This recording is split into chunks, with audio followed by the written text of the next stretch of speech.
What's up, everybody? Today is, Friday, October 2nd.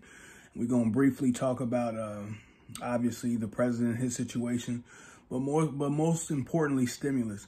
When it comes to the stimulus, let's get right into it. When it comes to the stimulus, there were obviously a lot of bickering and back and forth, and the Republicans brought up the number from 1.5 to 1.62, basically, and the Democrats, Pelosi and such, are still at 2.2. But the difference now is that when the situation happened with the president on, I guess, yesterday or less than 24 hours ago, it kind of like changes the dynamics of things. People that that were doing vicious attacks or whatever, they have to calm down, and they have to watch what they say and everything, because otherwise they'll be looked at as different. So it really actually changes things whether you know it or not. And there is a possibility that the Republicans may just let it just go ahead and just happen, the 2.2. It's really tricky, but the president thing definitely changes a lot of things. Expect that if something happens, it should be, I would say, in the next week or so. Again, the election time is pretty much about 30 days, but everything that happened with the president being, I'm trying to not use certain words because then YouTube would take it out. So that's why I'm kind of like hesitant with what I say.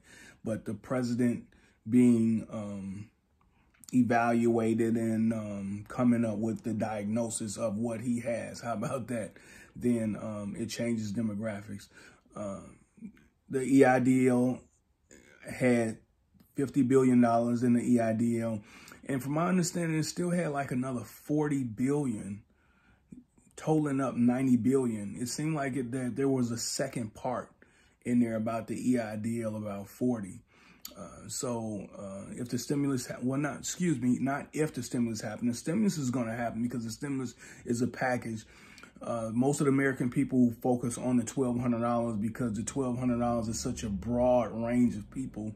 So obviously people concentrate on the $1,200. The $1,200 is never an issue. Both parties agree on the $1,200.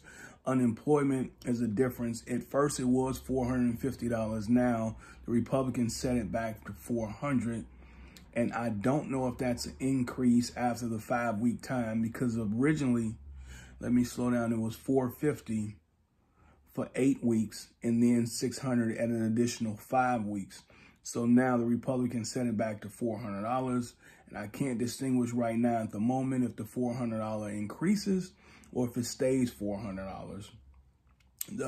When they say $400 this time, it's not about $300 an additional one, because they tried that and obviously it didn't work. It only worked for maybe a couple of 2-3 states. One of them, I think, being Kansas, I think I remember. And I believe Texas, but Texas, when we talk about Texas, Texas has some other issues that didn't go through well with the completion of the unemployment and such. So, yeah, basically that's probably it. Today, we just making it real quick, and I appreciate everybody. Press subscribe and press the thumbs up. Thank y'all. See y'all with better content next week. Thank y'all, thinkers.